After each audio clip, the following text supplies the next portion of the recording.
Welcome to our video on how to find settings on Discord, updated. Discord is an essential platform for gamers and online communities to communicate effectively. In this video, we will guide you through the steps to find your settings on the Discord app on your Android device. To begin, open the Discord app on your Android device. Once the app is launched, tap on the U icon located at the bottom of the screen. This will take you to your profile page where you can access your personal settings.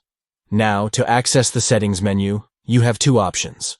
You can either tap on the gear icon located at the top right corner of the screen, or you can tap on the U icon again. Both options will lead you to the settings menu, where you can customize your Discord experience to your liking.